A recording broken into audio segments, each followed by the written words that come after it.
Olá, irmãos e irmãs em Cristo, amigos da comunidade Paz e Mel, Paz de Jesus, uma bênção estar aqui com vocês. Vamos fazer então a terceira formação desse curso de Querigma sobre as verdades fundamentais da fé cristã, desde os primeiros discípulos, durante toda a história da igreja, né? Onde nós temos que começar o nosso entendimento da fé cristã. E nós vimos nessa terceira formação, a última sobre a primeira dessas realidades, que é o amor de Deus. Esse estudo que nós estamos fazendo. Nós vimos então que desde a pregação dos primeiros, ela estava centrada em duas realidades, né? Cristo morreu, Cristo ressuscitou. E a razão delas, né? Cristo morreu por nossos pecados e ressuscitou para a nossa justificação. E perguntado por quê, a razão disso, porque ele nos ama. Ele morreu por nossos pecados, ressuscitou para a nossa justificação, porque nos ama. Vimos depois que o próprio ser de Deus mesmo é amor. Entramos naquela meditação sobre do livro do profeta Oséias, né, em que então ele faz aquela imagem belíssima de ter conduzido o povo de Israel, de ter conduzido a cada um de nós, a humanidade, a igreja, e a cada um de nós, a mim, e das nossas ingratidões, vimos quanto a nossa ingratidão fere a Deus, machuca a Deus, né? Mas da sua fidelidade, que a sua justiça requeriria uma punição para o nosso pecado, mas que a misericórdia dele triunfa sobre a sua justiça. Ele é misericordioso no final, ele perdoa.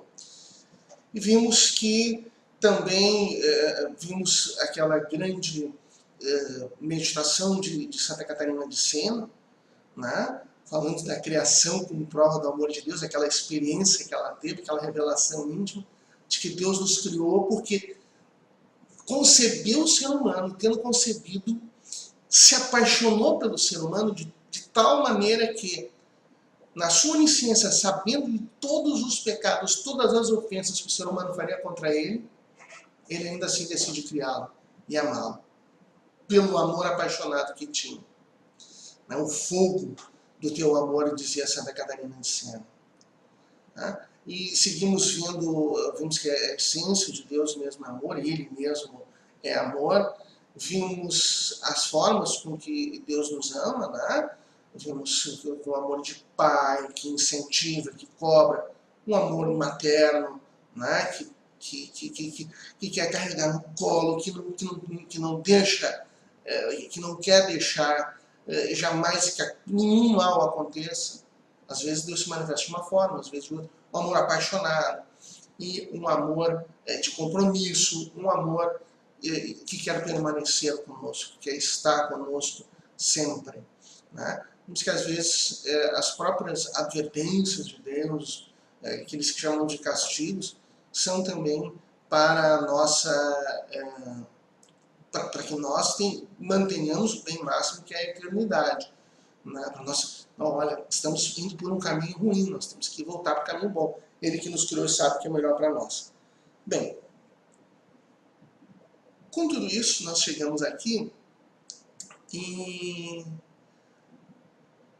a grande prova do amor de Deus foi todo o seu sofrimento dele na cruz, né?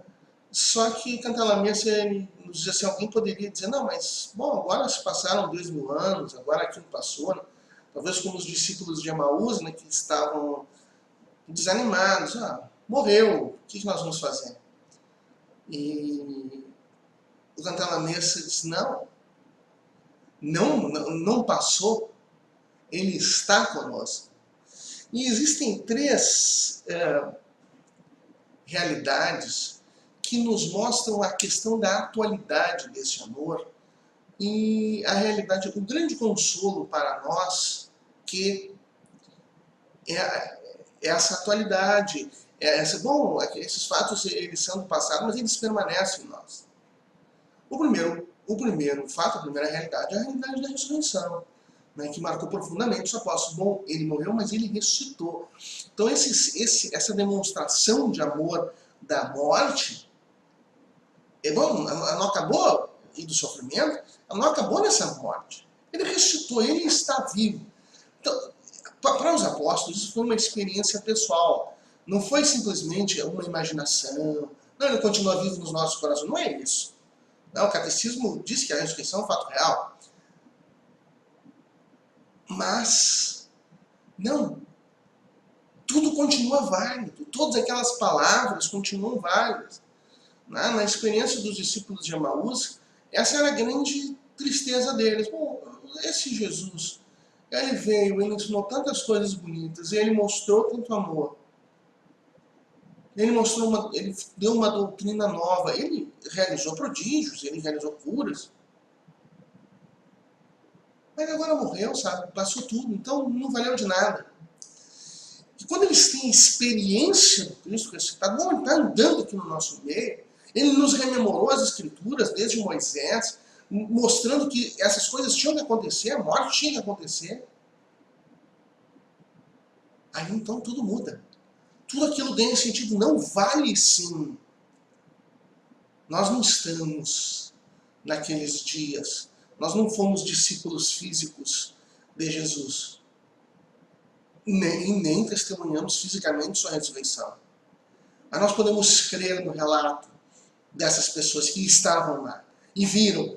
E podemos ver pelo poder da modificação nas suas vidas, do arrependimento dos seus pecados, da capacidade de fundar uma igreja. Por quê? 12 homens humildes, pequenos. Faziam uma igreja portentosa, mediante perseguições, primeiro dos judeus, depois dos romanos. Perseguições que levavam à morte. É pelo poder da profundidade da experiência do ressuscitado. Né? E então nós fazemos parte disso. Essa é a primeira realidade. A segunda, a realidade da Eucaristia, da Sagrada Eucaristia. Quis o Senhor, antes da sua paixão e morte, antes que ele fosse dar essa grande manifestação de amor, ele criasse a maneira permanente de nos rememorar permanentemente desse seu sacrifício, inclusive da sua ressurreição, e de se fazer presente em nós para entrar em comunhão conosco, que é a Sagrada Eucaristia. Se nós não fomos discípulos de Jesus daquela época, se não podemos testemunhar a ressurreição como aqueles discípulos, nós temos a graça de poder viver a Eucaristia. Eu já vi gente dizer assim, eu queria ter nascido na época de Jesus, eu queria ter visto ele falar, como quão encantador ele seria, eu queria ter visto os milagres, eu queria ter visto a ressurreição. Eu tenho dúvidas, será que, se fosse eu, será que eu seria um discípulo fiel? Será que eu não seria um daqueles que fugiu da cruz e nunca mais voltou? E talvez olhasse para o seu pecado, se envergonhasse e nunca mais quisesse voltar? E de outro lado, eu tenho a Eucaristia. E sabe, se eu vivesse naquela época, eu moraria num lugar do mundo que não ouviria falar de Jesus naquele tempo, morasse na China, que era mais populosa, morasse aqui na América, fosse um índio, ou sei lá, fosse uma região um pouco mais distante, daquela longínqua Palestina, mas tendo nascido nesse tempo, em qualquer lugar do mundo praticamente, eu tenho a Eucaristia. Eu tenho Cristo presente, para entrar em comunhão comigo. Eu tenho a palavra dele que permaneceu. Eu tenho a igreja que sobreviveu transmitindo a palavra. Eu tenho o sacramento da confissão para perdoar meus pecados. Então, estou bem satisfeito. Né? Daniel Hobbes, que é um grande historiador da igreja, ele disse que Jesus deixou 3 grandes penhores espirituais para aqueles primeiros discípulos, para aqueles primeiros apóstolos, prosseguirem, né, e manterem vivo aquilo que ele mesmo disse. Então, 2 deles nós já falamos, a ressurreição e a Eucaristia. E o terceiro deles, que é o que Cantalamessa vai exaltar também, é o Espírito Santo derramado em Pentecostes. Esse fato inaudito no Antigo Testamento, o Espírito Santo derramado para a formação da igreja. Nós vamos estudar isso mais adiante, mas o que importa agora é esse Espírito Santo como selador do amor de Deus nos nossos corações. Né? Como ele lhe selou, ele está conosco. De São Paulo, que a esperança não decepciona, porque o amor de Deus foi derramado em nossos corações pelo Espírito Santo que nos foi dado.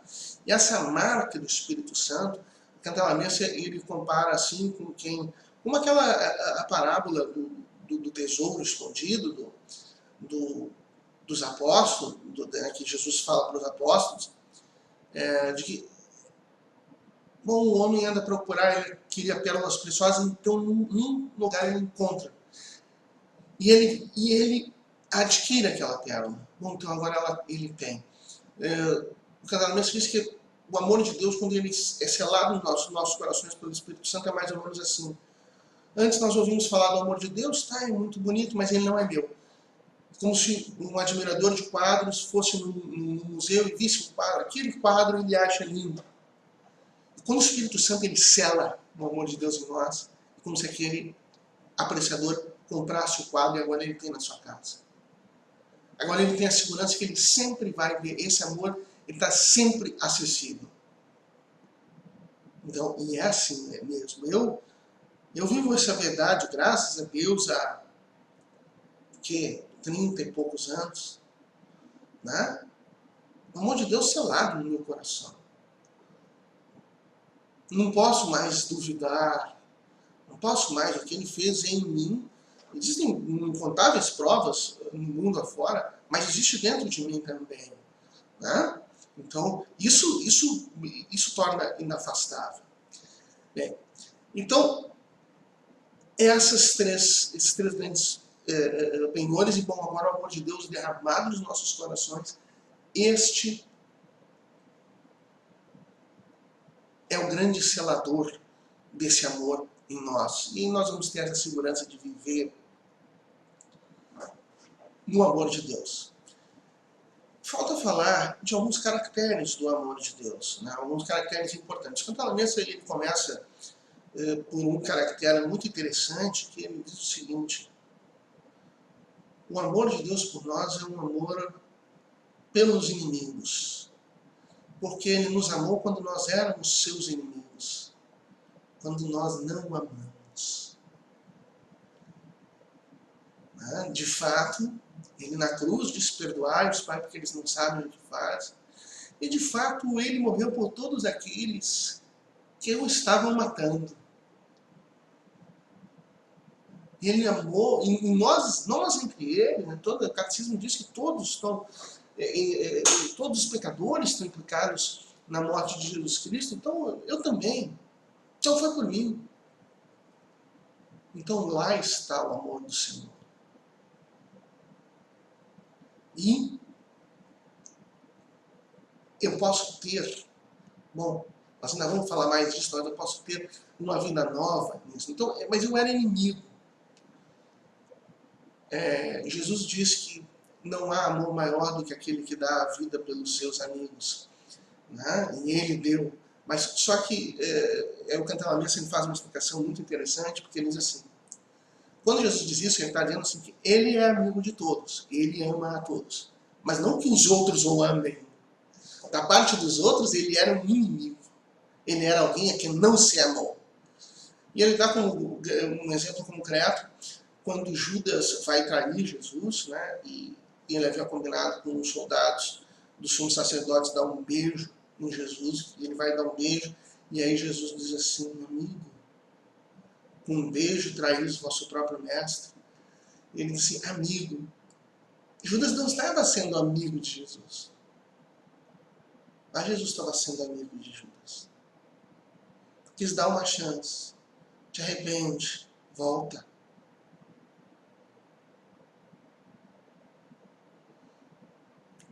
Então, nós fomos e somos tantas vezes inimigos de Deus, mas Ele nos ama. Então o amor de Deus é um amor que é mesmo pelos seus inimigos. Depois nós vamos ver um outro caráter que é muito parecido com esse, que é a incondicionalidade do amor de Deus. A incondicionalidade é um amor incondicional, não importa o nosso pecado, mas Ele nos ama, Ele volta, Ele quer perdoar. Ele quer, Ele quer, Ele quer, Ele quer. O outro caractere do amor de Deus que aparece em muitas passagens, e se nós olharmos, por exemplo, essa passagem de Osés que nós trabalhamos mesmo, ele fala, Efraim era uma criança, Israel era um bebê, eu carregava no colo. São imagens pessoais. E nós podemos aplicá-las à nossa pessoa. Ele realmente, e é verdade, que ele me pega no colo. Se eu for ver todas as coisas que Deus me ensinou, todas as coisas, todas as bobagens que eu já fiz, todos os erros que eu já cometi, eu tenho experiência desse perdão, dessa incondicionalidade do amor de Deus e dessa pessoalidade. Não é um amor genérico, por toda a humanidade, então, eu amo todos. Não, é por mim. É por mim. É pela minha pessoa. É por você, pela sua pessoa. Ok? Bom, então, é um amor pessoal, incondicional, um amor pelos inimigos. E o catecismo diz isso, né? O catecismo no seu número 210 diz assim, depois do pecado de Israel que se desviou de Deus para adorar o bezerro de ouro, estava contando um dos casos históricos, Deus ouve a intercessão de Moisés e aceita caminhar no meio de um povo infiel, manifestando assim o seu amor. E o Senhor passa diante de Moisés e proclama, Yahvé, Yahvé, Deus de ternura e de piedade, lento para a cólera, rico em amor e fidelidade. Êxodo 34, 5 e 6. Moisés confessa então que o Senhor é um Deus que perdoa. Né? No número 210 do catecismo. E assim,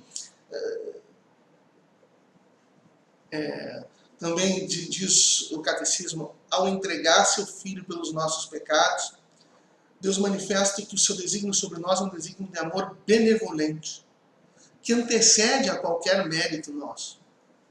Nisso consiste o amor. Não fomos nós que amamos a Deus, mas foi Ele que nos amou e enviou o seu Filho como vítima de expiação para os nossos pecados. Isso aí é 1 João 1,10, Catecismo número 604. Então, aí veja, nessa trecho de São João também um outro caractere. O amor de Deus, ele antecede qualquer amor nosso. Nisso consiste o amor. Não nós amamos, mas Ele nos tem amado e nos tem enviado seu Filho Jesus. Na última meditação, a gente tinha falado daquela Santo Afonso de Ligório, aquela visão que Santo Afonso conta de São Bernardo, né, da justiça de Deus entrando em contenda com a misericórdia. Isso aconteceu antes de todos os séculos. Né? Ele viu o amor, ele viu o homem iria pecar, o homem pecou. E agora o que nós vamos fazer? Eu decido ir para amar e me sacrificar pelo ser humano. Então essa realidade. Também o catecismo diz, né, o amor de Deus é um amor eterno, ele é desde antes de sempre e para sempre. Um amor infinito, né, que não existe comparação, não existe o termo não sabemos medir, não tem nada humano, nada que nós conhecemos, nem o universo pode servir de medida para se comparar com o amor de Deus.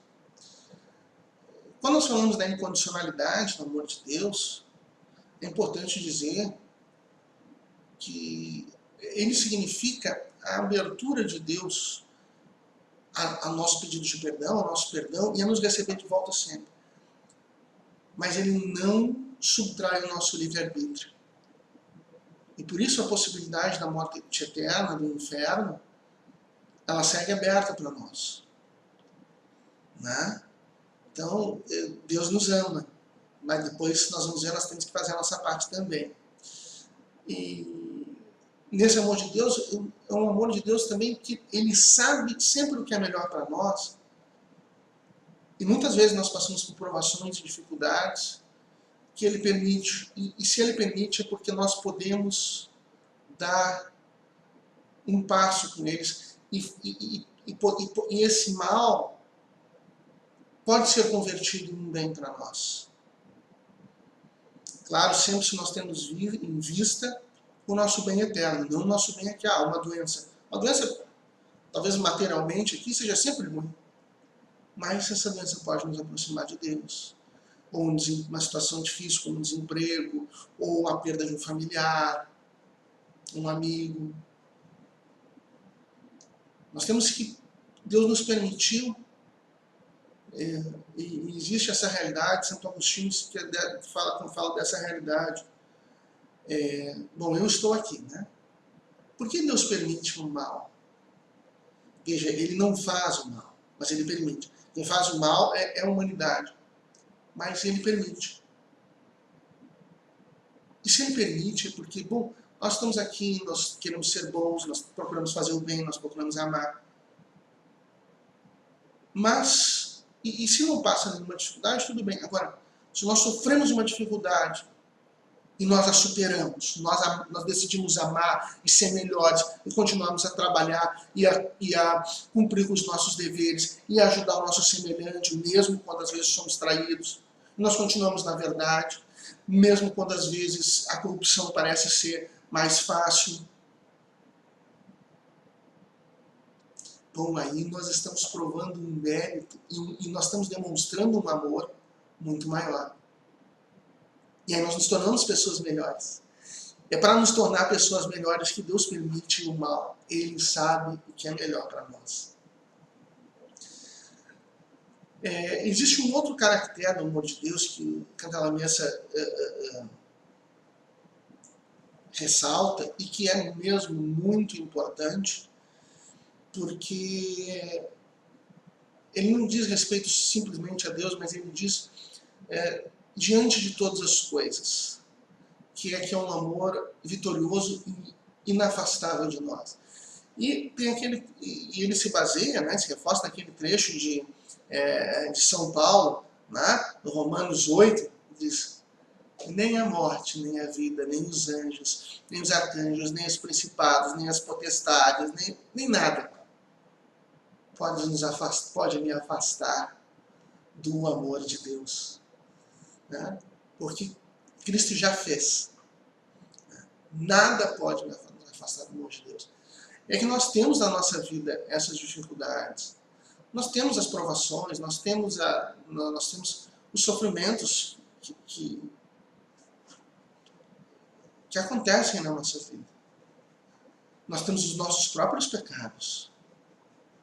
Nós temos os nossos próprios temores, as nossas angústias, os nossos traumas. Mas o que São Paulo está dizendo aí é que em tudo somos mais que vencedores. O amor de Deus é maior do que todas essas coisas. São João também disse: se a tua consciência te acusa, Deus é maior do que a tua consciência. Se o teu pecado é grande, Deus é maior que o teu pecado. Se você pecou, não descreia no amor pelo seu pecado. Porque aí você comete um pecado maior ainda. Você está dizendo que o seu pecado é maior que Deus. É mais poderoso que Deus. E não é. Então, nem a morte, nem a vida, nem a doença, nem o sofrimento, nem o pecado pode nos afastar do amor de Deus. Então, isso é uma verdade. Então, nós temos que ter isso em vista. E, por fim, para concluir essa formação, todo esse tópico do amor de Deus, nós temos que meditar sobre a nossa resposta. Qual é a nossa resposta? Qual deve ser a nossa resposta diante dessa verdade do amor de Deus? Então, o Cantalamessa nos diz... bom, nós vamos ver várias respostas. Mas a primeira resposta, diz o Cantalamessa, deve ser a nossa fé no amor de Deus. Nós cremos que Deus nos ama. Nós aceitamos. Não, isso é verdade. Justamente porque talvez nós tivéssemos a tentação de dizer: não, mas não é possível. Não é possível que Deus me ame. Não é possível, né? Eu sou pequeno demais, eu sou pecador demais, eu sou desimportante. Né? Então, crer. E aí o Cantalamessa ele diz assim, não, tem que ser uma fé estupefata. Quase um paradoxo de uma fé incrédula. Mas como Deus me ama, como Deus é capaz de me amar mesmo com todo o meu pecado. Mesmo eu sendo só isso. Mesmo sendo um em tantos outros. Mesmo sendo tão pior do que tantos outros. Crer com uma fé estupefata, com uma fé incrédula. Sim, Deus me ama. E aceitar e colocar como presente a Deus a emoção que vem daí. Na Cantalamessa ele diz que, olha, às vezes, né, com frequência, e na história dos santos é assim, a percepção desse amor, o descobrimento desse amor, ele vem acompanhado de uma grande emoção. Aceitemos essa emoção e saibamos dar de presente a Deus essa emoção. Obrigado. Se vierem as lágrimas, que venham as lágrimas. Porque elas são a expressão de um coração que se liberta.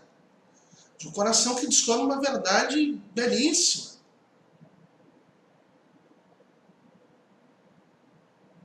Deixemos que essa emoção venha e apresentemos a ela como um presente a Deus também, como uma resposta à nossa Deus.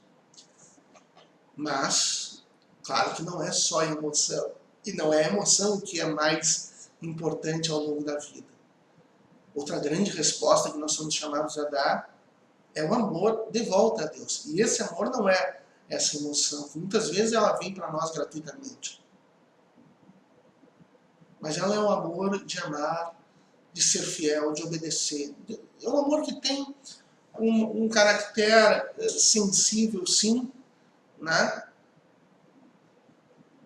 Mas eu me recordo sempre de Santo Afonso Maria de Ligório, porque Santo Afonso Maria de Ligório ele é um mestre, e sempre recomendo todas as leituras de Santo Afonso, começar pela prática do amor a Jesus Cristo, que é o livro mais simples dele, né? Mas todos os outros. Neste tempo eu fico maravilhado lendo as meditações de Santo Afonso, né? Uma meditação para cada dia do ano, é uma coisa... E uma característica fundamental de Santo Afonso é ele incita o amor. Ele incita nós nos darmos conta de que, meu Deus, a nos darmos conta do nosso pecado, do nosso nada, de quão efêmera é essa vida, de quão limitada é essa vida, de quanto eu tenho que dar importância para a eternidade, de quanto Deus me ama e é misericordioso. Né? Ele incita, ele nos proclama uma verdade e nos incita a termos afetos. Ele geralmente bota uma parte que diz afetos. Né? Então, ele nos incita ao afeto, ao amar. Né? Mas é claro que isso é uma parte, e ele tem que ser uma consequência de uma decisão mais profunda. Jesus diz que quem me ama obedece os meus mandamentos. Em São João lá. Não existe amor a Deus sem obediência. Não existe. Isso aí. Quem não obedece a Deus não o ama. Isso está no carisma da nossa comunidade, está no cerne. Né? Nós somos chamados a acolher a Deus e essa acolhida implica obediência.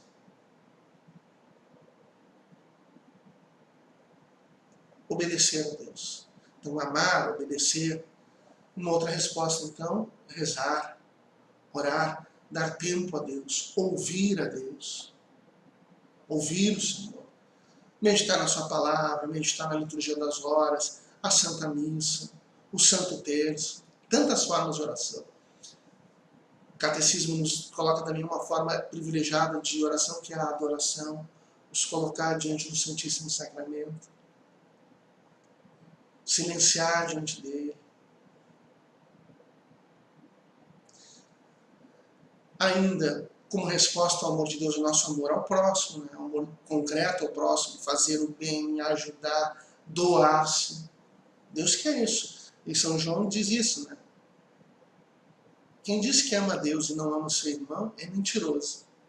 Porque se não é capaz de amar o seu irmão que vê, não será capaz de amar a Deus, a quem não vê. É mentiroso, de São João. Então é verdade. Então outra resposta ao amor de Deus é amar o próximo.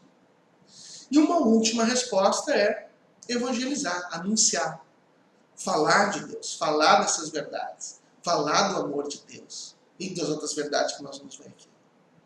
Tá? Se nós amamos a Deus, esse amor ele tem que frutificar em nós e nós não nos contermos e anunciarmos esse amor. Tá bom? Acho que me passei um pouco no tempo, peço perdão, mas ficamos com essa terceira formação do amor de Deus. E agora nós vamos para coisas mais fortes e que esse amor de Deus, ele plantado no nosso coração, ele frutifique, ele se fortaleça, ele seja regado. Então volte, medite os textos, leia e medite a Sagrada Escritura, reze, dê tempo de oração. Pegue uma leitura espiritual. Nós na comunidade recomendamos a história de uma alma, de Santa Teresinha, o livro A Prática do Amor a Jesus Cristo, Prática do Amor a Jesus Cristo de Santo Afonso Maria de Ligório, o livro do Raniero Cantella Messa, A Vida sob o Senhorio de Cristo, ou A Vida em Cristo. Quem sabe começar por esses. O próprio catecismo. O catecismo não é uma leitura espiritual, mas para um crescimento. Fique em Deus, fique na paz, Deus abençoe. Siga conosco, nós vamos continuar no próximo vídeo já. E rogando que Nossa Senhora o abençoe e que você possa perseverar conosco. Tá bom? Um abração, a paz de Jesus e até a próxima.